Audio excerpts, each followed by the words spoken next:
فرد جرم عائد ہو گئی ہے، جیل میں ہیں. لوگ کہنے لگے حضرت جی اپنی صفائی میں کچھ کہیں. فرمانے لگے ساری زندگی بندوں سے کچھ نہیں کہا. اللہ رسول کو پتا ہے میں بے گناہ ہوں، مجھے کہنے کی ضرورت نہیں. داتا گنج بخش علی حجویری نے لکھا ہے، داتا صاحب کہتے ہیں تو یقین کامل تو پیدا کر، تو ایمان تو پختہ کر.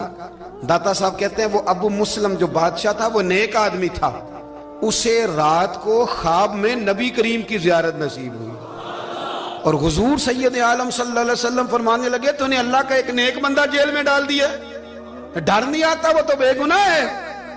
بادشاہ آدھی رات کو خود اٹھا. دادا صاحب فرماتے ہیں کسی گارڈ کو نہیں بھیجا، پولیس والے کو نہیں بھیجا، جیلر سے نہیں کہا، خود گیا، جا کے جیل کا دروازہ کھولا. دروازہ کھول کے اس درویش کو آزاد کیا. کہنے لگا بابا جاؤ، مجھے پتا چل گیا آپ بے گناہ ہیں. بابا جی سلام کر کے جانے لگے تو بادشاہ پھر آگے آیا، ہاتھ باندھے، ہاتھ چومے. کہنے لگا حضور آپ بڑے نیک ہیں، میرے لیے کوئی حکم ہو تو بتائیے گا، میرے لائق کو خدمت ہو تو بتائیے گا. تو شیخ احمد فرمانے لگے تجھے ابھی بھی سمجھ نہیں آئی، تجھے ابھی بھی نہیں سمجھ آئی. کہنے لگا حضور کیا؟ فرمانے لگے جو تہجد کے وقت تجھے اٹھا کے مجھے رہا کرنے بھیج سکتے ہیں وہ میری کوئی ضرورت باقی رہنے دیں گے؟ مجھے کوئی ضرورت پڑے گی کسی اور کو کہنے کی؟ جو تہجد کے وقت تجھے اٹھا کے بھیجتے ہیں کہ جا کھول جا کے دروازہ، وہ ضرورت رکھیں گے میری؟ ضرورت مجھے رہے گی کہ میں تجھے اور کوئی کام؟ ابھی بھی تجھے سمجھ نہیں آئی؟ تو داتا علی حجویری رحمت اللہ علیہ فرماتے ہیں اصل میں ہماری طبیعت ہے، ہم نے بندوں سے دل لگا لیا ہے. دل اللہ رسول سے لگاؤ. کسی بندے سے لگانا تو اس سے لگاؤ جو اللہ والا ہو. آپ فرماتے ہیں کہ اپنی ساری خواہشات اپنے رب رسول سے، آپ فرماتے ہیں کہ اگر اللہ کے حوالے اپنی خواہشات کر دو گے تو رب تمہیں نا عام لوگوں سے زیادہ عطا کرے گا، عام لوگوں سے. اور پھر داتا صاحب نے آگے جا کے ایک چھٹی بات لکھی ہے، اتنا وقت نہیں ہے ورنہ کشف المحجوب کا تو ایک ایک صفحہ الٹتے جائیں تو کیا کیا چیزیں کھلتی چلی جاتی ہیں. داتا صاحب نے لکھا ہے، داتا صاحب فرماتے ہیں اگر تو چاہتا ہے نا رب جلدی راضی ہو جائے پھر اللہ کی مخلوق سے محبت کرنی شروع کر دے.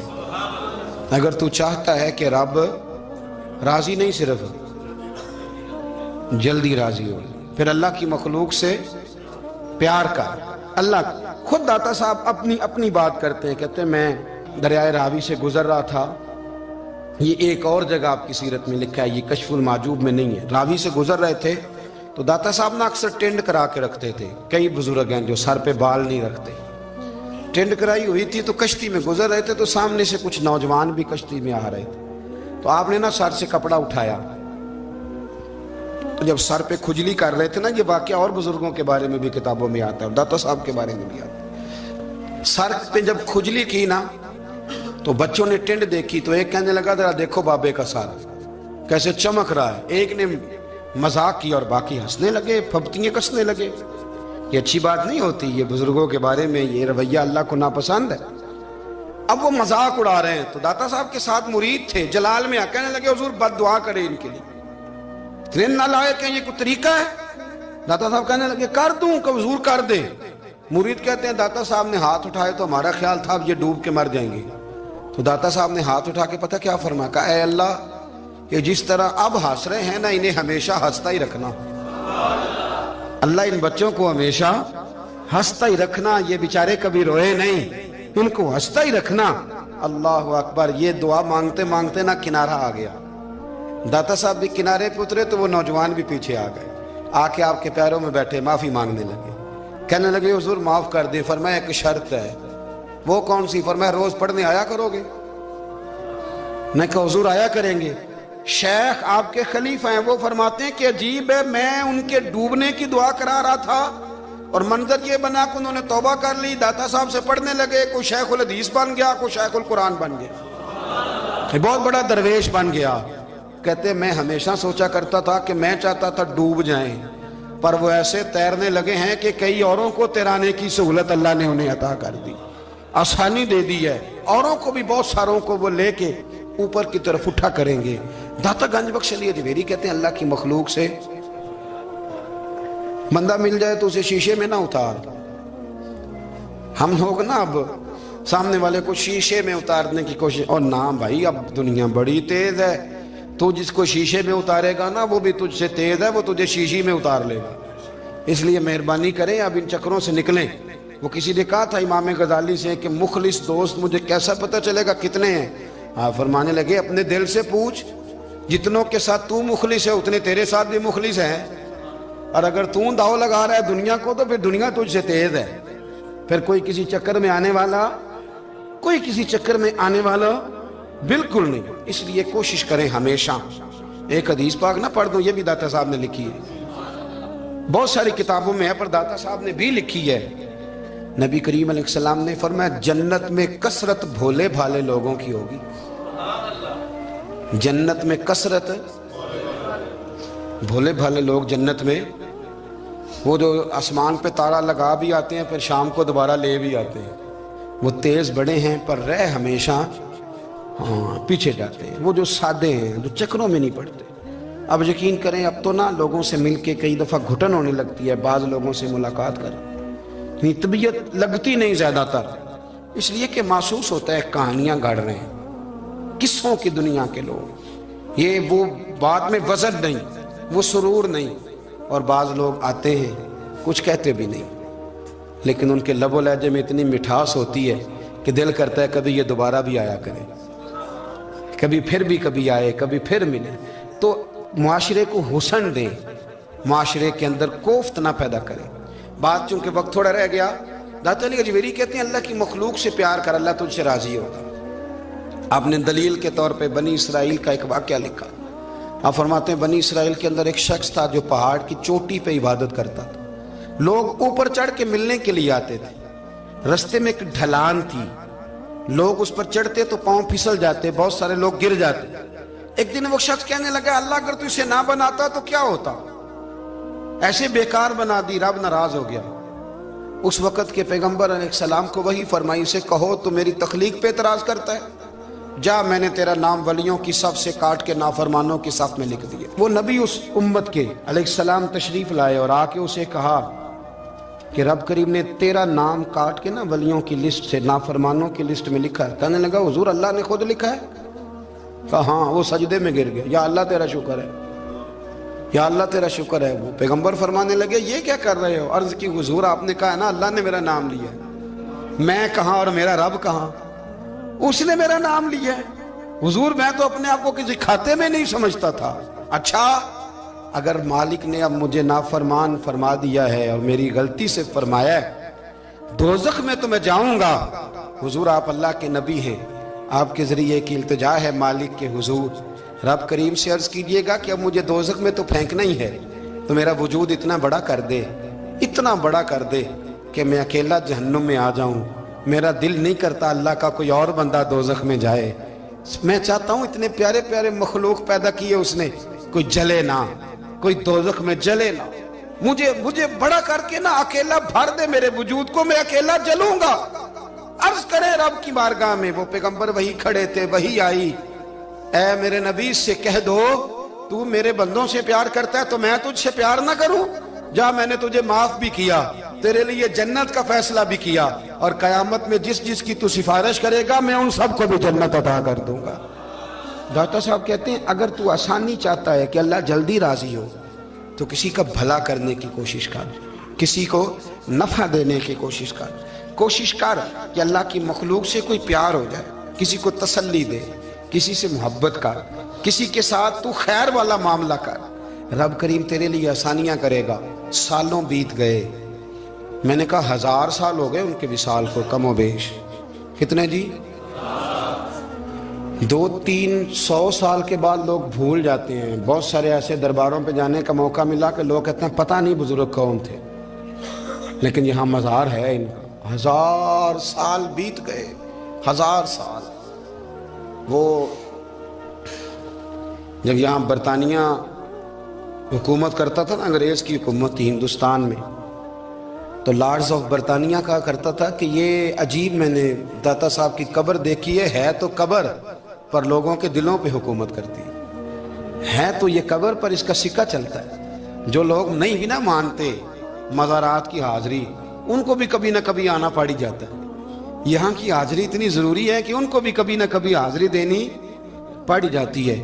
داتا صاحب رحمۃ اللہ تعالی علیہ نے خدمات کی، کوئی زمین نہیں داتا صاحب کی، کوئی شخص نہیں بتا سکتا کہ اتنے مربع تھے، کوئی نہیں بتا سکتا کہ داتا علی اجویری رحمۃ اللہ تعالی علیہ اتنے بڑے مکان میں رہتے تھے۔ ایک مسجد بنائی ساری زندگی۔ ایک دفعہ ایک صاحب مجھے کہنے لگے جی وہاں لوگ بڑا سجدے کرتے ہیں، شرک کرتے ہیں، فلاں کرتے ہیں، طالب علمی کا زمانہ تھا۔ میں انہیں اسے کہا چل یار چلتے ہیں، آجا حاضری دے، یہ پتہ تو کریں۔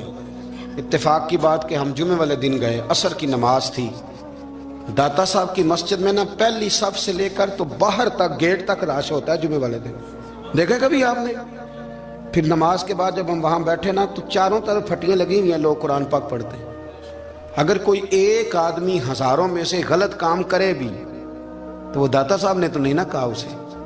میں کہتا ہوں تمہیں وہاں جاہل بندے تو نظر آتے ہیں، تو جو وہاں سارا دن قرآن پڑھا جاتا ہے وہ نہیں نظر آتا، جو وہاں حدیث پاک کا درس ہوتا ہے وہ نہیں دکھائی دیتا، وہ جہاں ہزاروں مزدور جو لاہور کے کوئی کہیں مزدوری کرتا ہے، کہیں مزدوری کرتا ہے، روٹی اسے داتا صاحب کے آستانے سے مل جاتی، اور وہاں بیٹھ کے لوگ اپنا گزارا کر لیتے ہیں۔ یہ تمہیں کیف نہیں نظر آتا، یہ رنگ نہیں تمہیں دکھائی دیتا؟ او بھائی وہاں ہر جمعے ہزاروں لوگ اللہ کے حضور جھکتے ہیں، کوئی ایک آدھ آدمی غلط کام کرتا تمہیں دکھائی دیتا ہے تو اس کو بنیاد بنا لیتے ہو۔ ہم جس دن گئے نا اس بندے کو تو ہم بیٹھے رہے مغرب تک، پر ایک بندہ بھی سجدہ کرنے والا نہیں ملا۔ میں نے کہا تو کہتا تھا لوگ قبر کو سجدہ کرتے ہیں، یہ تو سارے اللہ کو کر رہے ہیں، یہ تو سارے قرآن شریف پڑھ رہے ہیں، تو دعاؤں میں لگے ہوئے۔ داتا صاحب کے مزار کے ساتھ جو مسجد ہے آج بھی اس میں ہزاروں لوگ اعتکاف کرتے، جگہ نہیں ملتی اعتکاف بیٹھنے کی۔ بھائی کیا بات کرتے، وہ تو دنیا سے چلے بھی گئے تو پھر بھی لوگوں کو اپنے مزار پر نمازیں ہی پڑھوا رہے ہیں، قرآن ہی پڑھوا رہے ہیں، جمعے ہی ہو رہے درس۔ داتا صاحب کے مزار پر مدرسہ قائم ہے جامعہ اجویریہ، درس نظامی کی کلاسیں لگتی ہیں، کتابیں چھپتی ہیں، دین کا کام ہوتا ہے، وہاں ایک پورا انسٹیٹیوٹ قائم ہے۔ مہربانی فرمائیں اب تعصب کی اینک اتار دیں، فرقہ واریت کا ذوق چھوڑ دیں، صحیح کو صحیح کہنا سیکھیں، اصل کو اصل کہنا سیکھیں، اور اہل حق سے بھی میری گزارش ہے ان کی تعلیمات کو سمجھیں، میلوں ٹھولوں سے، غیر شرعی باتوں سے بچیں۔ اللہ ان کے درجات بلند کرے، ہمیں ان کی راہوں کا مسافر بنائے۔ آخر دعوانا الحمد۔ معاملہ کیا کیسے ٹھیک ہو سکتا ہے؟ تو وہ طبیب کہنے لگا کہ یہ نہ کسی سے محبت کرتا ہے، جس سے محبت کرتا ہے اس سے بچھڑ گیا اور اس غم میں اس کیفیت میں چلا گیا، دوائیاں شوائیاں اثر نہیں کریں گی۔ تو وہ کہنے لگا ہمیں تو پتہ بھی کوئی نہیں کس سے اس کا پیار ہے، کس دوست کی، کس محبوب کی جدائی میں یہ پریشان ہے، تو کیسے پتہ کریں؟ تو وہ طبیب سیانا تھا، اس نے کہا یہ کون کون سے ملکوں میں جا چکا ہے؟ اس نے ملکوں کے نام لیے تو اس طبیب نے نا اس کے کان میں ان سارے ملکوں کا ذکر کیا۔ جب وہ والا ملک آیا نا تو ہلکا سا چونکا ہو، کہنے لگا اس ملک کے اندر جتنے شہر ہیں ان کے نام بتاؤ۔ وہ شہروں کے نام لیے تو جب وہ والا شہر آیا نا تو وہ ذرا تھوڑا سا اور چونکا، کچھ اس نے اب ہاتھ پیر بھی ہلانے شروع کیے، کہنے لگا اب اس شہر کے اندر جتنے محلے ہیں نا ان محلوں کے نام لو۔ اب جو ایک ایک کر کے محلے کے نام لینے لگے تو جب وہ والا محلہ آیا نا، شہر بغداد دی کی ہے نشانی، اچیاں لمبیاں چیراں، شہر بغداد دے ٹکڑے منگساں تے کرساں میرا۔ اور پھر انہیں کہتے ہیں وہ جب اس محلے کا نام آیا نا تو پورا چونک گیا۔ تھوڑے سے لوگ ہوتے تھے، تھوڑی سی آبادی ہوتی تھی، اس نے اس کے باپ سے کہا کوئی طریقہ اختیار کر، اس محلے میں بسنے والے جتنے لوگ ہیں نا ان لوگوں کی فہرست منگا۔ اس ملک سے، اس محلے سے ان لوگوں کی فہرست آئی۔ جب ایک ایک نام بولے جانے لگے اور جب نام آیا نا محبوب کا، نہ علمہ وچ پھسا سانو تو یار دی گل سنا، اور جب نام آیا نا اس محبوب کا تو پہلے اس کے ہاتھ کانپے، پھر اس کی نظر پھڑکی، پھر اس کی آنکھوں میں آنسو آئے، اور پھر اس نے آنکھیں کھول کے ہاتھ تھاما اپنے باپ کا اور رو کے کہنے لگا بابو آیا ہے، وہ یہاں ہے، ملاقات ہو جائے گی۔ پھر سمجھ آ گئی اس کی شفا کہاں ہے۔ میں کچھ دن پہلے ایک جگہ تعزیت، اور ڈرتا ڈرتا گیا تعزیت کرنے، پرانے جاننے والے تھے، دوستوں کا رشتہ تھا، تو میں ایک ہی بیٹا تھا، تو وہ مجھے پتا چلا کہ ٹرین ایکسیڈنٹ میں انتقال کر گیا، تو میں ڈرتے ڈرتے گیا کیونکہ معاملہ مشکوک تھا۔ اور جب میں تعزیت کے لیے اندر پہنچا تو ہمارے جو انکل تھے، جن کا میرے دوست تھے، وہ ان کے کچھ عزیز کہنے لگا کہ جی آپ کے ساتھ والے باہر جا سکتے ہیں؟ اور میں نے کہا چلے جاتے ہیں۔ میں دوستوں کو گاڑی میں بھیج دیا، اور جب میں نے اس سے بات چیت کی کہنے لگا میرا بیٹا ایکسیڈنٹ تو میں نے بنایا, وہ تو خودکشی کر کے مرا ہے. شادی کے 11 سال بعد خدا نے ایک بیٹا دیا تھا, اور مجھ سے غلطی یہ ہوئی, میں نے کہا میرے بیٹے کو تکلیف کوئی نہ آئے. اس کے منہ سے جو نکلا میں نے اسے دیا, جو اس نے مانگا میں نے دیا. کہتا جو شخص 16,000 مہینے کا کمائے اور بیٹے کو 40,000 کا موبائل خرید کے دے, کہتے میں نے ہر سہولت اسے دی. پھر ایک امیر کی لڑکی سے یونیورسٹی میں پڑھتے ہوئے اس کا تعلق بنا.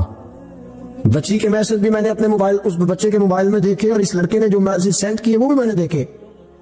پھر میں گھر پہنچ گیا, میں نے بیٹے سے منتیں کی کہ بیٹا وہ ہمیں رشتہ نہیں دیں گے, ہماری برادری بھی چھوٹی ہے اور ہمارے جیب میں پیسے بھی کوئی نہیں. پھر میں ان کے گھر گیا, بیٹا نہ مانا, اور میں نے اس شخص کو بلا کے کہا تیری بیٹی کے میسج ہے, خدا را خیال کر, اور تیرے تو 7 بچے ہیں, میری گود میں تو ایک ہی پھول کھلا ہے, میں کدھر جاؤں, خیال کر. اس نے کہا دوبارہ تو نے نام لیا تو ایسے کیس میں باپ بیٹے کو پھنساؤں گا کہ ساری زندگی نکل نہیں سکو گے. نکل. میں نے بیٹے سے کہا کہ بیٹا میں نے پگڑی تک رکھی ہے پر مجھے رشتہ نہیں ملا, تو باز آ جا. کہنے لگا 3 راتیں میرا بیٹا سویا نہیں, اور مجھے کہنے لگا حضرت جی وہ 4تھی رات سویا ہے تو دوبارہ اٹھا دیں, تو دوبارہ اٹھا نہیں. مجھے کہنے لگا مجھے اجازت دو کہ میں اس بیٹی کو بھی قتل کر دوں اور اس کا باپ بھی قتل کر دوں, میرا تو گھر اجڑ گیا نا. وہ کہنے لگا میں کبھی کبھی دوستوں کے پاس جا کے رات گزار لیتا ہوں اور میں اپنے دل کو سکون دے لیتا ہوں, لیکن اس کی ماں اس کے جوتے سینے سے لگائے پھرتی ہے, اس کی اماں اس کے پرانے کپڑے لے کے سینے سے لگائے پھرتی ہے. کہنے لگا حضرت جی کوئی کوشش کرو, کوئی دعا کرو کہ اللہ مہربانیاں کرے. میں کہہ تو نہیں سکا ان سے, لیکن میرے دل میں خیال آیا کہ کس نے کہا تھا کہ بچہ یونیورسٹی میں کو ایجوکیشن میں داخل کراؤ, کس نے کہا تھا کہ اس کے ہاتھ میں آگ کا انگارہ دو. میرے دوست آپ تیز آگ جلا کے اس کے قریب مکھن رکھو, اور پھر مکھن سے کہو کہ ڈلنا نہ, پھر مکھن سے کہو کہ پگھلنا نہ. بھئی تیز آگ قریب جلا دی اور تو کہتا پگھلنا, یہ کیسا ممکن ہے؟ ہو سکتا ہے؟ بولیے نا, ہو سکتا ہے. حضرت سیدنا ابوبکر صدیق فرماتے ہیں میں حضور کے سامنے بیٹھا, ایک شخص آیا, اس نے آ کر کے کہا یا رسول اللہ صلی اللہ تعالی علیہ وآلہ وسلم یہ میرے ہاتھ کے اندر خنجر ہے, میں قتل کر کے آیا ہوں. قاتل کھڑا ہوا. ایک طرف قرآن مجید کا حکم ہے کہ جس نے ایک آدمی کو قتل کیا پوری انسانیت کو قتل کیا. حضور یہ خنجر ہے, قتل کر کے آیا ہوں. میرے مصطفیٰ نے فرمایا کس کو قتل کیا؟ اس کی حضور سگی بہن کو مارا ہے. سگی بہن تھی, میں نے قتل کر دی. میرے نبی پاک صلی اللہ علیہ وسلم نے فرمایا کیوں مارا؟ پیار نہیں تھا. محبوبہ بہن سے کس کو پیار نہیں ہوتا؟ بڑا پیار تھا. اور مارا کیوں؟ تو صحابی رونے لگے, کہنے لگے محبوبہ میں بڑا پیار کرتا تھا, پر وہ کافرہ تھی, مشرکہ تھی, بڑا پیار کرتا تھا. جب بھی اس کے پاس جاتا وہ آپ کے بارے میں بات چھیڑ دیتی. میں اس کو کہتا سارا کچھ کر لے, میرے نبی کے بارے میں بات نہ کرنا. میں ہر شے سہ لیتا, پر مصطفیٰ کریم کی ذات کے بارے میں کوئی بات برداشت کرنے کی طاقت نہیں رکھتا. یہ والا جملہ نہ کہنا. میں اس کو روکتا, منع کرتا, وہ باز نہ آتی. کہتے ہیں آج اس نے اتنی سخت بات کی کہ میں اس کا گلا کاٹ آیا ہوں, قتل کر دیا ہے. حضور میرے لیے حکم کیا ہے؟ تو نبی پاک نے فرمایا جا, تیرے اوپر کوئی سزا نہیں, تو نے جو کیا ہے اچھا ہی کیا ہے, یہ اچھا کر ڈالا ہے جو تو نے کیا ہے. ایک صحابی نابینا تھے, آنکھوں سے نظر نہیں آتا تھا, رشتہ کوئی نہیں دیتا تھا, معذور آدمی تھے, نکاح ہوا, شادی ہوئی, 2 بیٹے دی اللہ, گھر بس گیا, بیوی کپڑے دھو کے دیتی, خدمت کرتی, روٹی پکا کے دیتی, بچے بڑے حسین تھے. اور وہ صحابی خود فرماتے ہیں, نابینا صحابی کہتے موتیوں کی طرح کے میرے بچے, جو بھی آتا آ کے کہتا تیرے موتیوں کی طرح کے لال ہیں. لیکن آپ فرماتے ہیں ایک صبح اعلان ہو گیا, مدینے میں شور ہو گیا کہ اس نابینا صحابی کی بیوی قتل ہو گئی, کسی نے خنجر پہ دبایا, مر گئی ہے. کہتے ہیں اس کے لواحقین اکٹھے ہوئے, در رسالت امام پہ آئے, آگے کہنے لگے حضور ہمارا قاتل ڈھونڈ کے دے, ہماری بیٹی کو کس نے مارا؟ میرے رسول پاک نے مجمع پہ نظر ڈالی, فرمایا بھائی مجھے کہنے کی ضرورت نہ پڑے, اگر قاتل موجود ہے تو خود اٹھ جائے. خود اٹھے. وہ نبینا صحابی بیچ میں سے اٹھ کے کھڑے ہو گئے, کہنے لگے سوڑے قاتل کوئی باہر نہیں, میں خود قاتل ہوں, میں نے مارا ہے, میں قاتل ہوں, میں نے مارا ہے. مصطفیٰ کریم سید عالم صلی اللہ علیہ وسلم نے فرمایا تجھے تو اس کی بڑی ضرورت تھی, بڑی حاجت تھی, تیری بیوی تھی, تیرا گھر سنبھالتی تھی, تیرے بچے تھے. صحابی عرض کرنے لگے حضور سارا کچھ ٹھیک تھا, پر وہ آپ کی بے ادب تھی. حضور اس کے آنے سے میرا گھر بس گیا, روٹی پکنے لگی, کپڑے ملنے لگے, اولاد ہونے لگی, میں دنیا پہ آ گیا. لیکن محبوبہ میں نے وہ سوکھ کیا کرنے ہیں جو تیری بے ادبی پر تعمیر کیے جائیں. یا رسول اللہ مجھے کیا حاجت اس چیز کی جس میں آپ کا پیار ہی نہ ہو. یا رسول اللہ آپ کی محبت ہی نہ. حضور میں نے قتل کر ڈالا ہے, مجھے بیوی نہیں چاہیے, مجھے وہ والی چاہیے جس کی زبان پر رسول اللہ کے نام کے ترانے ہو, جو حضور کی محفل کرنے والی ہو, نعت پڑھنے والی ہو, جو نبی پاک علیہ السلام کی ازواج کا, اولاد کا, بیٹیوں کا ذکر کرنے والی. مجھے وہ بی بی نہیں چاہیے جو بی بی بے ادبی کرے. میرے نبی پاک صلی اللہ علیہ وسلم نے محلے داروں سے پوچھا, فرمایا بات اس کی ٹھیک ہے, کہا حضور واقعی بے ادب تھی. نبی پاک نے فرمایا اٹھو پھر چلے جاؤ, اس نے انسان نہیں مارا, اس نے گستاخ رسول کو مارا ہے, اس نے ایک گستاخ رسول کو مارا ہے. بھائی یاد رکھے نبی پاک کا پیار ایمان کا حصہ ہے, اس میں کوئی کمپرومائز نہیں. ہم اقبال کہتے ہیں میں نے سارا دین پڑھا ہے, سارا قرآن پڑھا ہے, میں نے بنظر غائب جب ساری چیزوں کو دیکھ لیا تو اقبال کہنے لگے میں اس نتیجے پہ پہنچا ہوں کہ مغز قرآن روح ایمان جان دی. بھائی اقبال, میں کسی عالم کی بات کرتا تو لوگوں نے شاید رویہ اور اختیار کرنا تھا, وہ لوگ جس پر اکثر مکاتب فقہ اعتبار کرتے ہیں. اقبال کہنے لگے مغز قرآن روح ایمان جان دی. لفظوں پہ غور کریں, مغز یعنی سارے قرآن کا مغز, روح ایمان یعنی ایمان کی روح, اور جان دی یعنی سارے دین کی. آپ دیکھیں ترتیب, مغز قرآن روح ایمان جان دی. اقبال جلدی بتاؤ وہ کیا ہے؟ تو اقبال کہنے لگے ہست حب رحمت للعالمین, ہست حب رحمت للعالمین, مغز قرآن روح ایمان اور جان دی. ہست حب کہنے لگا میں تو سمجھا ہوں کہ قرآن کا مغز ایمان کی روح اور دین کی جان اگر ہے تو نبی پاک کی محبت کا نام ہے, رسول اللہ کی محبت کا نام ہے, نبی پاک کی محبت کا نام. حضرت عمر فاروق رضی اللہ تعالیٰ عنہ سے بڑا تو اصول پسند کوئی نہیں نہ ہوگا. یعنی بہت بڑا چودھری بھی اگر اپنی گلی کے اندر حضرت ابو سفیان جیسے لوگ مسلمان ہو گئے, کلمہ پڑھ لیا, اور جناب ابو سفیان رضی اللہ تعالیٰ عنہ نے اپنے گھر کے اندر نہ تھوڑی سی سامنے اینٹیں لا کے جگہ بنا لی, تو حضرت عمر کو پتا چلا تو فرمایا جیسے بنائی ہے ویسے وہ کھیڑو بھی, آپ نے لوگوں کا رستہ تنگ کر دیا. اصول پسند آدمی, اصول کی بات آئے تو بیٹے کو بھی معافی نہیں, کسی کو معافی نہیں, بڑے اصول پسند تھے. اتنی لوگوں نے کہا عمر تو بڑا اصول پسند ہے, پر یہ مسجد نبی کی گلی میں جو نبی پاک کے چچا حضرت عباس کا پرنالہ لگا ہوا ہے اور وہ سب لوگوں کے کپڑے کیچڑ سے بھر دیتا, وہ پرنالہ نہیں نظر آتا, گلی میں لگا ہے. اب تو ہمارے پرنالے اور طرح کے ہیں نا, تو جو حرم شریف میں آپ نظام رحمت ہے وہ دیکھا نا آپ نے, وہ پرانے زمانے میں جو لوہے کے پرنالے ہوتے تھے تو وہ واقعی پوری گلی جو تھی نا وہ گزر کوئی نہیں سکتا تھا, اتنا اچھا شاور ہوتا ہی کوئی نہیں تھا جتنا وہ ہوتا تھا. وہ بڑا تگڑا قسم کا پرنالہ ہوتا تھا, تو کوئی شے نہیں گزر سکتی تھی بڑی دیر تک. بارش کے رکنے کے بعد بھی ساری چھت سے جب تک پوری مٹی اور پوری توڑی ساری نہیں نہ اتر جاتی تھی تب تک وہ پرنالہ ہی سانس لیتا تھا, تو پرنالہ بہتا تھا. اور وہاں سے بڑا مین گلی تھی مسجد کو آنے کی, لوگوں کے کپڑے آلودہ ہو جاتے. اتنے لوگوں نے حضرت عمر سے کہا یہ پرنالہ نہیں نظر آتا, یہ نہیں اصول پسندی. جناب عمر فاروق رضی اللہ تعالیٰ عنہ فرمانے لگے اتار دیتے پرنالہ, یہ بھی اصول پسندی ہے, اتارتے. حضرت عمر فاروق نہ گئے, اور شارحین نے لکھا ہے کہ اونٹ کے اوپر بیٹھ کر آپ نے یوں پکڑ کے نا پرنالہ کھینچا, اور جناب عباس کے گھر والوں سے فرمانے لگے 4 کونے ہوتے ہیں گھر کے, چھت کے 4 کونے ہیں, کسی اور میں لگا لو پرنالہ کو, ضروری ہے کہ نمازیوں والی گلی پہ لگایا جائے. یہ کہہ کے آ گئے, کسی کی ضرورت تھی بات کرے. حضرت عباس آئے تو لوگوں نے آ کے کہا کہ عمر نے پرنالہ کھیڑ دیا, اور فرمایا کہ 4 کونے کہیں اور لگا لو. تو حضرت عباس مسکرائے. لوگوں نے کہا مسکراتے کیوں ہو؟ فرمانے لگے کوئی مسئلہ نہیں, عمر خود آ کے لگا کے جائے گا. جیسے وہ کھیڑا ہے ویسے لوگوں نے کہا وہ عمر ہے, عمر کو بدلنا اور اس کی بات کو بدلنا, اور اتنی جرت کہ وہ لگا کے جائے. جس بندے کو دیکھ کے شیطان گلی کا رستہ بدل جاتا ہے, آپ اس کی بات کر رہے ہیں. فرمایا میں نے کہہ دیا نا عمر لگائے گا, تو انشاءاللہ عمر لگائے گا. حضرت عباس مسجد میں آئے, نماز پڑھی, تو کہتے میں نے بات چھیڑی تھی. عمر خود کہنے لگے کہ حضور آپ سے تو امید نہیں تھی. حضرت عباس سے کہنے لگے بھئی جگہ بھی ہے, 4 کونے ہوتے ہیں گھر میں, کو ضروری ہے اسی کونے پہ لگے جہاں سے نمازی گزرتے. یہ بخاری مسلم کی حدیث ہے. حضرت عباس کہنے لگے عمر 4 کونے ہیں, میرے پاس جگہ بھی ہے پرنالے کی, میں نے بھی کئی دفعہ سوچا تھا وہ کھیڑ دوں, اور میں بھی اسی گلی سے گزرتا ہوں, میرے کپڑوں میں بھی کیچڑ بڑی دفعہ پڑا ہے, پر مجبوری یہ ہے وہ کھیڑ اس لیے نہیں سکتا کہ یہ پرنالہ میرے نبی کریم نے اپنے دستے مبارک سے لگایا تھا. فرمایا میں مکان بنا رہا تھا, چھت بنا رہا تھا, تو حضور اچانک آ گئے, اور کئی لوگ گواہ ہیں اس کے.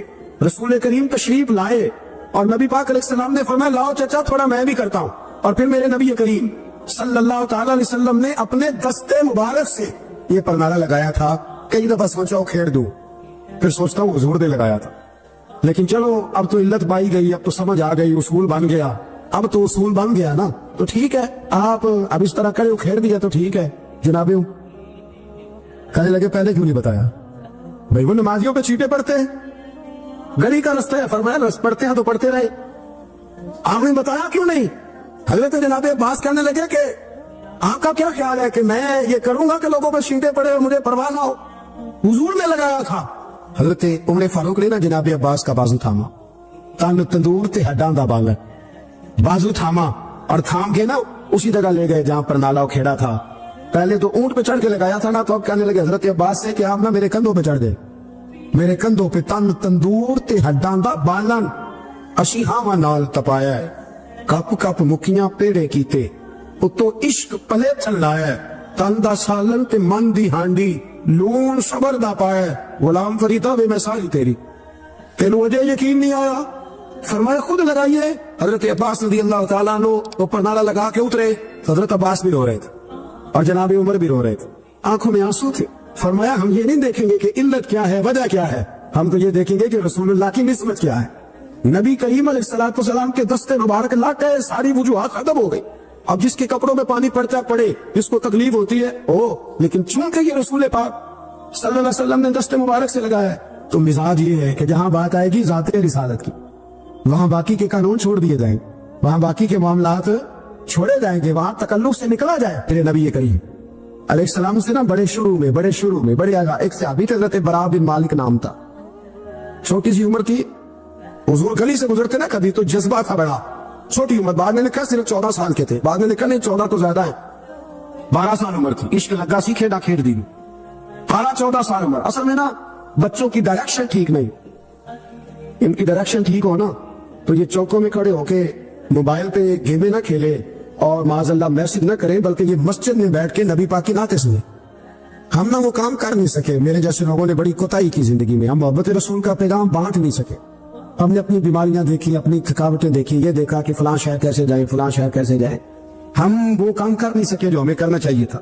ذمہ تھا, باپ کی ذمہ ہے. نبی پاک نے فرمایا ماں باپ کی ڈیوٹی ہے اپنی اولاد کو میری محبت سکھائیں, پر ہم وہ رنگ دے نہیں سکے, ہم وہ مزاج دے نہیں سکے, ہم نے وہ کوتاہی کی. ہم نبی پاک کا حسن, حضور کی سیرت, اخلاق عالیہ, کردار, گفتار, رفتار, انداز, تربیت, وہ ساری باتیں قوم کو بیان نہیں کر سکے, اس لیے لوگ وہاں پہنچے نہیں. ورنہ مغز قرآن روح ایمان جانے دی, ہست ہو بے رحمت للعالمین, ہم وہاں تک لے جا نہیں سکے. حضرت برا بن مالک نا 12 سال کی عمر ہے, 12 سال. نبی پاک گلی سے گزر رہے تھے تو دوڑ کے آ گئے, آ کے نا حضور سے چمٹ گئے, عرض کرنے لگے حضور کوئی حکم بتائیں, میرا دل کرتا ہے آپ کی بات مانو, کوئی حکم حضور. مجمع الزوائد میں حدیث, اس ایک حدیث کے لیے نا میں کو 5,000 روپے کی پوری کتاب, پوری 10 جلدیں خرید کے لایا تھا ایک حدیث کے لیے. پیاری بڑی ہے, شاندار بڑی ہے, اور میرا دل کیا, میں نے کہا جس کتاب میں ہے نا ساری کتاب ہی منگا لو.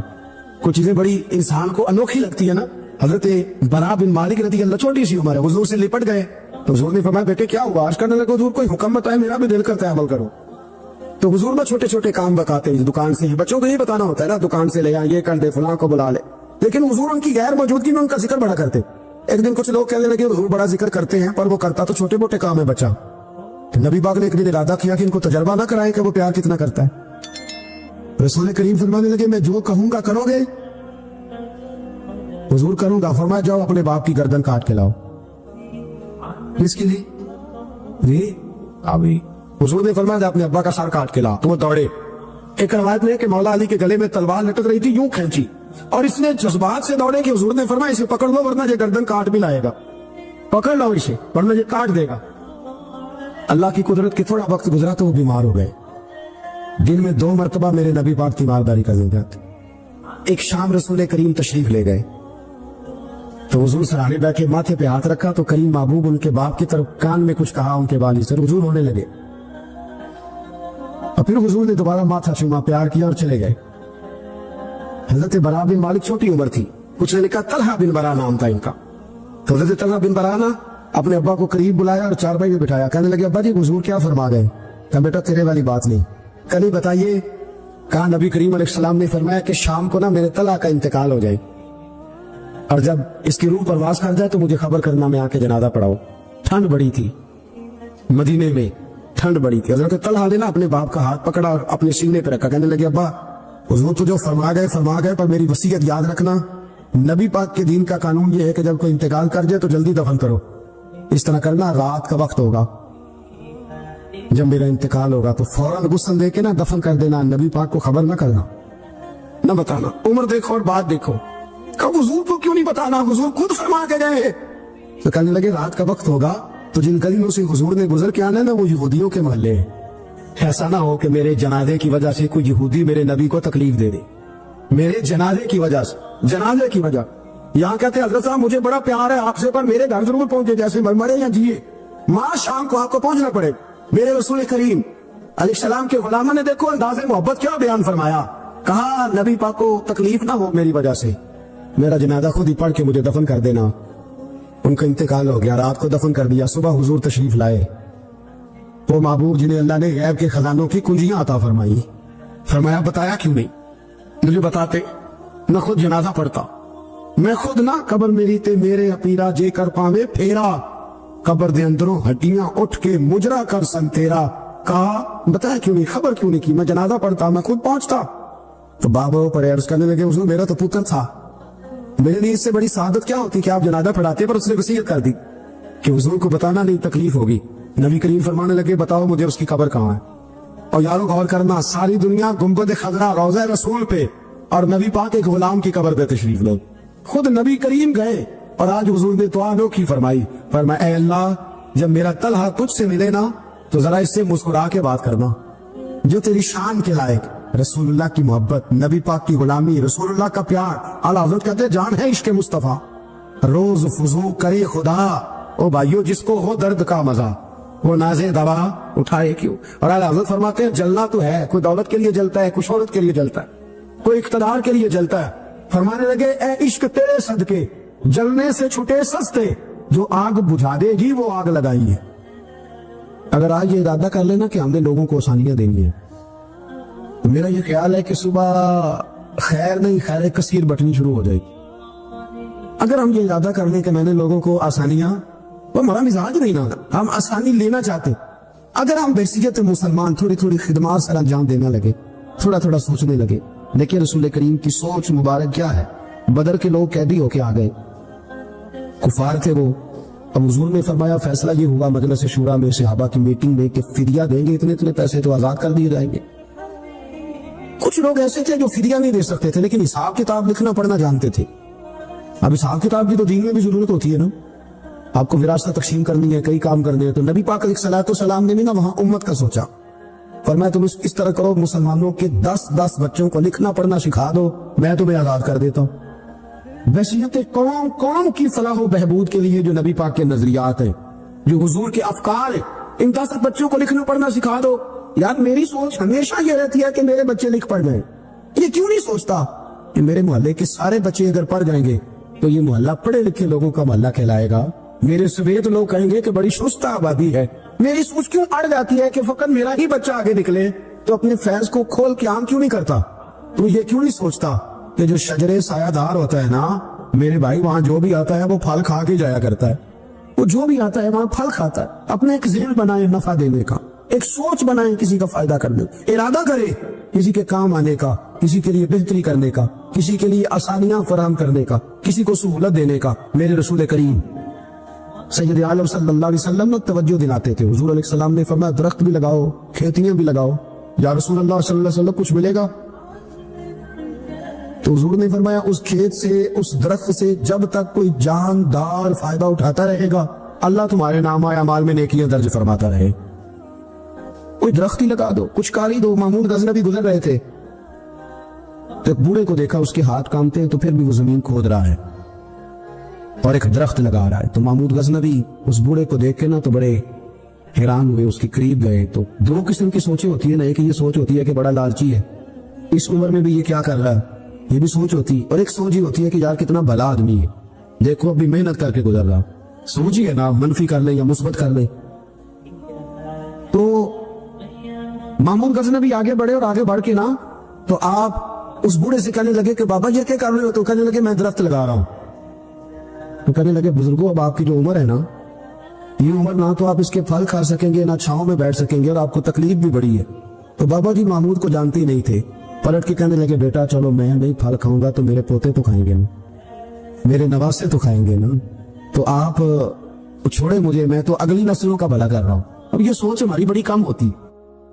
حضور نے فرمایا تم میں سے بہتر وہ ہے جو لوگوں کے حق میں۔ اب یہ ایک جملہ حدیث پاک کا اگر ہم صحیح طرح اپنی زندگی میں نافذ کر لینا اتنا ہی، یار میں نے بہتر بننا ہے، اپنے بچوں کے حق میں بھی، بہن بھائیوں کے حق میں بھی، بیوی اور سسرال کے حق میں بھی، ننیال اور ددیال کے حق میں بھی، میں نے ان کا کوئی نہ کوئی نفع کرنا ہے۔ یہ حضور کی ایک حدیث انسان کو اتنا بڑا مقصد دے دیتی ہے نا، ساری زندگی بندہ لگا سکتا ہے، ساری زندگی اور با مقصد زندگی ہو جاتی ہے۔ جب زندگی با مقصد ہوتی ہے پھر بندہ بور بھی نہیں ہوتا، پریشان بھی نہیں ہوتا، تنگ بھی نہیں ہوتا کہ بے مقصد بے فائدہ کام۔ ایک ہے با مقصد۔ حضرت عثمان غنی رضی اللہ تعالیٰ عنہ فرماتے ہیں کہ حضرت عمر فاروق رضی اللہ تعالیٰ عنہ کا دور مبارک تھا، دوپہر تھی اور گرمی بہت زیادہ تھی، لوگ اپنے اپنے گھروں میں آرام کر رہے تھے۔ مجھے کسی مجبوری کے لیے اپنے گھر کی چھت پہ جانا پڑا تو میں نے دیکھا کہ ایک شخص بوڑھا اونٹوں کو ہانکتا ہوا آ رہا ہے۔ میرے ذہن میں خیال آیا کہ یار ساری دنیا دوپہر کو سو رہی ہے، شدت کی دھوپ ہے، آپ بھی سو جاتے، عصر کے وقت آپ اونٹوں کو چلا لیتے، یہ کون ہے جو اس وقت بھی؟ کہتے میں کچھ دیر رک گیا، لیکن جیسے ہی وہ میرے قریب آئے، وہ کوئی عام آدمی تو نہیں، وہ تو حضرت عمر فاروق ہے رضی اللہ تعالیٰ۔ آپ فرماتے ہیں کہ میں جھٹ سے سیڑھیوں سے نیچے اترا اور میں نے جناب عمر سے عرض کی کہ حضور اس وقت آپ؟ فرمانے لگے یہ مال غنیمت کے 2 اونٹ بھاگ گئے تھے، انہیں پکڑنے گیا تھا۔ میں نے عرض کی حضور کسی غلام سے کہہ دیتے۔ فرمانے لگے مسلمانوں کے مال کی حفاظت کی ذمہ داری میری ہے، غلام کی تو نہیں نا۔ اب ایک مقصد ہے نا کہ میں نے ایک ڈیوٹی کرنی ہے، میں نے خدمت کرنی ہے۔ میں طالب علموں سے کہتا ہوں، علماء سے نہیں، طلباء سے میں کہتا ہوں آپ سارا دن کیوں شکوا کرتے ہیں؟ آپ کمیٹی کی مسجد سمجھ کے اس کی خدمت نہ کریں، اللہ کا گھر سمجھ کے کریں۔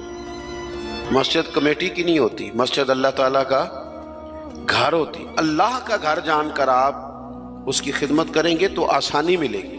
میری بات پر توجہ کریں جی، بیٹھ جاؤ بیٹا، اللہ آپ کو خوش رکھے۔ تو اپنی زندگی میں با مقصد کام جب ہم کرتے ہیں تو پھر تھوڑی سی سکون محسوس کرتے ہیں۔ اسی طرح سے نبی کریم علیہ السلام کا ایک تو یہ فرمان ہمیں مقصد بتاتا ہے۔ ایک دوسری بات سنیں، حضور علیہ السلام نے فرمایا، اچھا میں یہ سمجھتا ہوں کہ نبی پاک علیہ السلام کی اس ایک حدیث پر عمل کر لیا نہ جائے نا، جو ہم سب کو آتی بھی ہے، تو سارے ملک میں سکون ہو جائے، سارے گھروں میں قرار آ جائے، سارے خاندانوں میں خوبصورتی آ جائے۔ حضور علیہ السلام نے فرمایا تم میں سے کوئی اس وقت تک مومن نہیں ہو سکتا جب تک اپنے بھائی کے لیے بھی وہی پسند نہ کرے جو اپنے لیے پسند کرتا ہے۔ آتی ہے نا سب کو حدیث پاک؟ ہاں نہ تو کرو نا، چلو جس کو نہیں بھی آتی تھی اس نے ابھی سن تو لی ہے نا۔ حضور نے فرمایا تم میں سے کوئی اتنی دیر تک مومن ہو سکتا جب تک وہ جو اپنے لیے پسند کرتا ہے وہی اپنے بھائی کے لیے بھی۔ حدیث ہے نا، آپ نے سنی ہوئی ہے نا، ایسے ہی ہے، ایسا ہوتا بھی ہے کہ ہم جو اپنے لیے پسند کرتے ہیں وہی بھائی کے لیے بھی کرتے ہیں، ہوتا ہے ایسے۔ ہم پتہ کیا کرتے ہیں، دکان پہ کپڑے خریدنے جائیں نا تو کہتے ہیں یار کوئی کپڑے دکھا، سوٹ سلوانا ہے، تو 2-4 جوڑے خود لے لیے، پھر اسی انہوں آکید ہے ہوں کوئی دین دوان والے بھی وخا، وہ کڑے ہوں نا جڑے پان والے نہیں ہوں۔ ایسی بات ہی ہے نا، اب جو دینے ہیں وہ بھی، یعنی وہ بڑا نیکی کر رہا ہے امیر آدمی، اپنے نوکر کو کپڑے دے رہا ہے، کہتا ہے یہ بالکل ٹھیک ہے، میں نے بس 2 دفعہ ہی پہنا پہ نیا بالکل۔ وہ بھائی نواں ہوتا تو نہیں سی دینا، بالکل ٹھیک ہوتا تو دیتا۔ ہم کیا کرتے ہیں، ہم ماحول اس طرح کا ہم نے بنا لیا ہے کہ اپنی ذات، اپنے بچے، اپنا گھر، اپنا ادارہ اس میں بند ہو جاتے ہیں۔ ایک سوچ جو امت کی سوچ ہے، جو قومی اور عالمی سوچ ہے، اس سوچ کے مطابق ہم کوئی کام نہیں کرتے۔ جب تک کہ ہم حضور کے اس مقدس فرمان پر نہیں غور کرتے کہ جو میں نے اپنے لیے پسند کرنا ہے وہی اپنے، تو مجھے بتائیے جب یہ سوچ ہوگی تو کوئی بندہ ملاوٹ والی چیز بیچے گا، غلط چیز سیل کرے گا، دنیا کو دھوکہ دے گا؟ لیکن ہم تو غور ہی نہیں کرتے، بس حدیث سن لی، معاملہ ختم ہو گیا۔ آپ دیکھیں امام غزالی فرماتے ہیں نبی پاک علیہ الصلوۃ والسلام کے ساتھ حضور کے غلام تھے، ایک درخت پر محبوب نے اشارہ کیا کہ یہاں سے 2 مسواکیں اتاریے، سادی سی بات ہے نا، مسواکیں اتار لی گئیں، خادم اتار لایا، اس نے لا کے حضور کی بارگاہ میں پیش کی۔ ایک مسواک بالکل سیدھی تھی، ایک تھوڑی ٹیڑھی تھی۔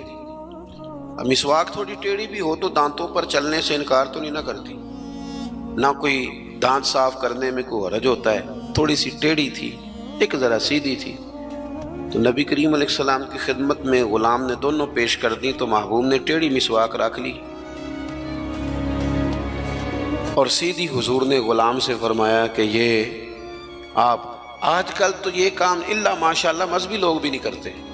میں ایک جگہ دینی مدرسوں کے اہتمام کرنے والے جو لوگ تھے ان کی میٹنگ تھی، تو وہاں ایک صاحب نے بڑا تقویٰ بیان کیا، کہنے لگا میں نے کبھی مدرسے کی روٹی نہیں کھائی، حالانکہ مدرسے کا محتمم ہوں، میں نے نہیں کبھی چکھی، اتنا پرہیزگار ہوں۔ بعد میں میری باری آئی تو میں نے کہا جی میرا خیال ہے کہ آپ وہی روٹی کھایا کریں جو مدرسے میں پکتی ہے، آپ تقویٰ بدل دیں۔ آپ کو پتا تو وہ بیچارے بچے کھاتے کیا ہیں، جو کچھ کمیٹی کے صدر کے گھر پکتا ہے اور جو محتمم کے گھر پکتا ہے اسے غور کرنی چاہیے کہ طلباء کو وہی دے رہا ہے، ان کے ساتھ بھی رویہ وہی ہے۔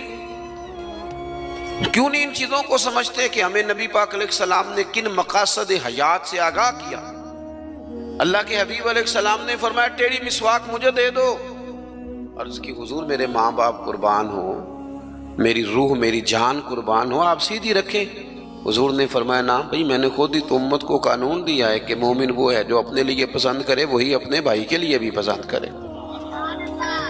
اخلاقاً ایک بات اپنے دل سے پوچھیں، میں اپنے آپ سے پوچھوں، کیا ہمارا بہو کے بارے میں بھی وہی ذہن ہے جو بیٹی کے بارے میں؟ وہ ساری گنجائشیں، وہ ساری معافیاں جو بیٹی کو ملتی ہیں، اور نہیں ابھی بچی ہے تو نہیں ابھی چھوٹی ہے تو نہیں ہم نے ابھی کام کرائے نہیں تو نہیں ابھی مطلب اس پر کوئی بوجھ ڈالا نہیں تھا تو نہیں ذرا یہاں ماحول اور تھا، یہ جتنی کہانیاں بیٹی کے حق میں یاد ہوتی ہیں۔ مومن تو وہ ہے نا جو اپنے لیے پسند کرے وہی اپنے، تو یہ ساری کہانیاں بہو کے حق میں کیوں نہیں یاد آتی؟ یہ کیوں نہیں یاد آتی؟ یہ جو ہم اپنے داماد کو مشورہ دے رہے ہوتے ہیں کہ چل پتر غصہ نہ کر، آہستہ آہستہ ٹھیک ہو جائے گی، تو یہ والا مشورہ اپنے بیٹے کو کیوں نہیں دیتے بہو کے حق میں؟ خدا کے بندو، جب مومن کے اعلیٰ اخلاق ہوتے ہیں، اس کے مقاصد حیات بڑے ہوتے ہیں، وہ چھوٹی چھوٹی کچی کچی کمزور باتیں نہیں کرتا، خود غرض زندگی نہیں گزارتا، اس کا یہ سٹیٹس ہی نہیں ہوتا کہ بس اپنی ذات سے شروع ہو اور اپنی ذات پر وہ ختم ہو جائے۔ وہ بڑی باتیں کرتا ہے، بڑے خیالات کا مالک ہوتا ہے، بڑے حوصلے ہوتے ہیں اس کے، اس کا ظرف بڑا ہوتا ہے، اس کی سوچ بڑی ہوتی ہے، اس کا مزاج بڑا ہوتا ہے۔ تو اپنی زندگی کے اندر حضرت بایزید بسطامی رحمۃ اللہ علیہ کا ایک یہودی پڑوسی تھا اور مخالف بھی بڑا تھا، ساری زندگی اس نے حضرت بایزید کی مخالفت کی۔ کچھ لوگوں کو پتہ ہوتا ہے کہ جس کی میں مخالفت کر رہا ہوں بندہ ٹھیک ہے، پر اندر کے حسد کا کیا کچھ نہیں نہ جا سکتا، ساری زندگی حسد کرتے، اس نے بھی کیا اور بڑی غلط باتیں پھیلائیں۔ اس سے کوئی غلطی ہو گئی، اس یہودی سے جو یہودیوں کا عالم تھا، اس سے کوئی غلطی ہو گئی، یہودی اس سے ناراض ہو گئے، حالات اس کے خراب ہو گئے، اتنا غریب ہو گیا کہ وہ چراغ جلانے کو بھی پیسے کوئی نہیں، بچہ تھا چھوٹا سا، وہ اندھیرے میں ڈرتا تھا،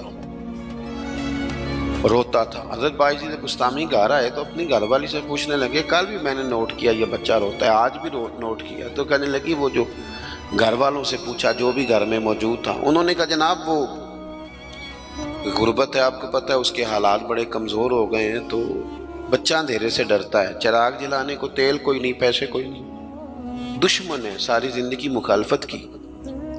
حضرت بایزید نے چراغ میں بتی بھی ڈالی، تیل بھی ڈالا، اس کے دروازے پہ دستک دی، وہ یہودی باہر آیا،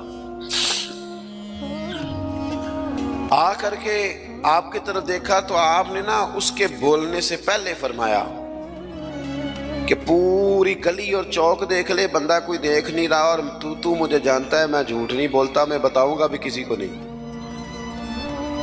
یہ تو چراغ رکھ لے تاکہ تیرا بچہ سو جائے، آرام سے وہ لیٹ جائے، میں کسی سے ذکر نہیں کروں گا، تیرا میرا راز رہے گا، اور میں نے رات کو میں آیا ہوں دیکھ بھی کوئی نہیں رہا۔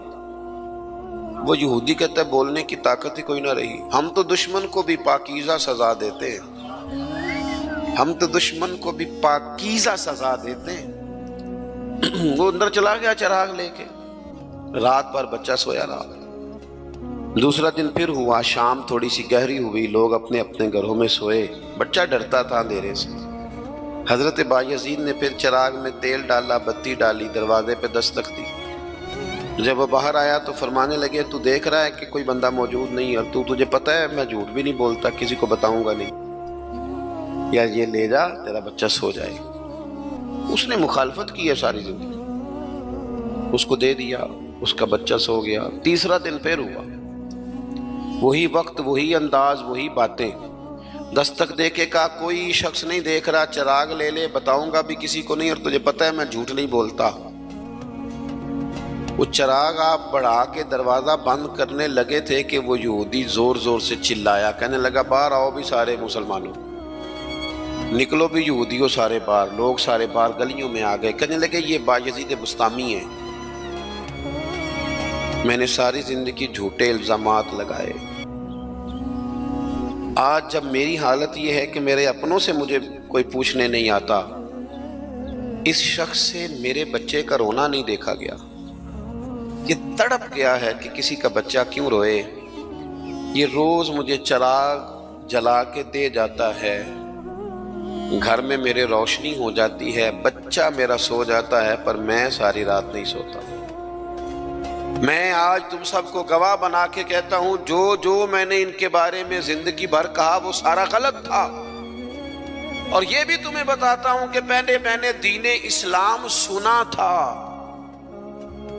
3 دن ہو گئے میں دین کو دیکھ رہا ہوں، پہلے سنا تھا اب میں دیکھ رہا ہوں۔ کہنے لگا میں تم سب کو گواہ بنا کے کہتا ہوں کہ بایزید بھی سچے ہیں، بایزید کا دین بھی سچا ہے، اور جس رسول کا یہ کلمہ پڑھتے ہیں وہ رسول بھی سچے ہیں۔ اس نے کلمہ پڑھا اور مسلمان ہو گیا۔ ہمارا یہ حال ہے کہ سگا بھائی کہتا ہے کہ مجھے کارنر والا پلاٹ چاہیے، وہ پھر ساری باتیں یاد آ جاتی ہیں اس کو، کہتا ہے کارنر والا چاہیے چونکہ کام تو پہلا میں لگا سا، کمائی تو پہلے میں نے کی تھی، لہذا چھوٹا بھائی جو ہے وہ تو دیر سے آیا تھا تو اس کا تو حق ہی نہیں بنتا، وہ پیچھے جائے، اور کارنر والا پلاٹ یہ زیادہ دیر نہیں لگے گی، 20-25 سال گزریں گے۔ اس طرح آپ والد کو پریشان کر رہے ہیں، اس طرح آپ کے بچے آپ کو کریں گے، خدا نہ کرے، وہ بھی کہیں گے ابا یہ کارنر والا میرا ہے، تو کدھر سے آ گیا۔ تو حضور نے ہمیں اعلیٰ مقاصد، اعلیٰ اخلاق، اعلیٰ کردار، بڑی باتیں کرنے کا۔ ہمارے پاس بڑی کہانیاں ہوتی ہیں پر ساری اپنے حق میں، بڑے دلائل ہوتے ہیں پر سارے اپنے حق میں، بڑی باتیں آتی ہیں پر ساری۔ ہمارے ایک بزرگ کہا کرتے تھے میں ایسے بیوقوفوں کو جانتا ہوں جو کوئی چیز بھی پھینکے نہ تو اپنے گھر میں ہی پھینکتے ہیں، حالانکہ بھولے بھلے بیوقوف اپنے گھر میں پھینکیں۔ تھوڑی سی نا خود غرضی کی چادر اتاری جائے، بڑی سوچیں پیدا کی جائیں، بڑے مقاصد پیدا کیے جائیں، تھوڑا سا نا بندہ کسی کے لیے بھی کبھی دعا کرے، کبھی اس کی آرزو ہو کہ کسی اور کے حق میں بھی وہ خیر کا جملہ کہے۔ حضرت مولا علی شیر خدا کرم اللہ تعالی وجہہ الکریم، میں نے یہ دیکھا ہے کہ جو بندے جس کے بچے روز 4,000 کے برگر کھا جاتے ہیں نا، اس کا ملازم اگر کہہ دینا کہ جناب اس دفعہ نا میرے لیے کچھ مشکل آ گئی ہے، کو 5,000 ایڈوانس چاہیے،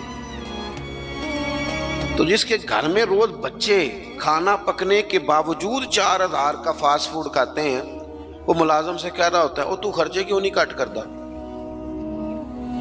اپنی طاقت کے مطابق خرچ کر۔ دوسروں کو نصیحت کرنا آسان ہے، لیکن کیا مسئلہ ہے کہ ہم اپنے بچوں کے حق میں جتنی آسانیاں چاہتے ہیں وہ دوسروں کے بچے نہیں، دوسروں کی اولاد نہیں۔ دوسرے کے گھر میں روشنی ہوگی تو ہم کیا سمجھتے ہیں کہ دنیا سے روشنی کم ہو جائے گی؟